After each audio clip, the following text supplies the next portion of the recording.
সংসার নষ্টের কালো জাদু যদি আপনার রক্তেও মিশে যায়, আপনি এটা থেকে মুক্ত হতে পারবেন যদি কয়েকটি নিয়ম আপনি মানেন। মনে রাখবেন, এই যে সংসার নষ্টের কালো জাদু, এটা কিন্তু অনেকে বিশ্বাস করতে চায় না, কিন্তু এই জাদু সত্য একটা বিষয়। কোরআনে অসংখ্য আয়াত আল্লাহ জাদু সংক্রান্ত দিয়েছেন এবং নবীজির উপর পর্যন্ত জাদু করা হয়েছিল। আপনি সূরা ফালাক এবং সূরা নাসের শানে নজুল দেখেন, তাফসীর ইবনে কাসির আল্লামা ইমাদউদ্দিন ইবনে কাসির রাহিমাহুল্লাহ চমৎকারভাবে তুলে ধরেছেন। আল্লাহর হাবিবের ওপর লাবিদ বিন আসাম জাদু করেছিল। জাদুর প্রভাবে আল্লাহর হাবিব সাল্লাল্লাহু আলাইহি ওয়াসাল্লাম প্রায় সময় অসুস্থ হয়ে থাকতেন। আল্লাহর হাবিবকে জিবরিল আমিন এসে জানালেন, ইয়া রাসূলুল্লাহ, একজন ইহুদি আপনার চুল মোবারক নিয়ে চুলের মধ্যে 11টা গিট দিয়ে একটা কূপের মধ্যে ফেলে দিয়েছে।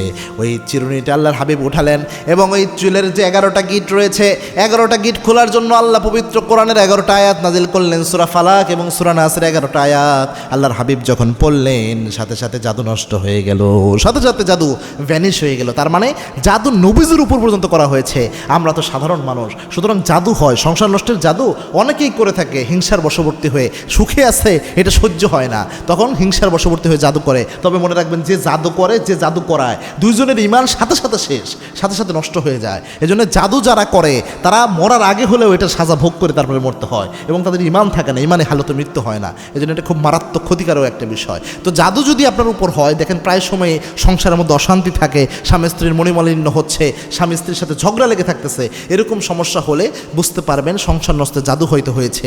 এই সমস্যাগুলো যদি দেখেন, তো সেক্ষেত্রে যেটা করবেন, প্রথমে আপনি অল্প কিছু পানি নেবেন। 1 বোতল পানি আপনি নিতে পারেন। প্রথমত 1 বোতল পানির মধ্যে প্রথমে দরুদ শরীফ পড়বেন একবার, সূরা ফাতিহা পড়বেন, আউযুবিল্লাহ 7 বার পরে, বিসমিল্লাহ 7 বার পরে, সূরা ফাতিহা পড়বেন একবার, এরপরে আয়াতুল কুরসি পড়বেন, এরপরে সূরা বাকারার শেষ 3 আয়াত পড়বেন।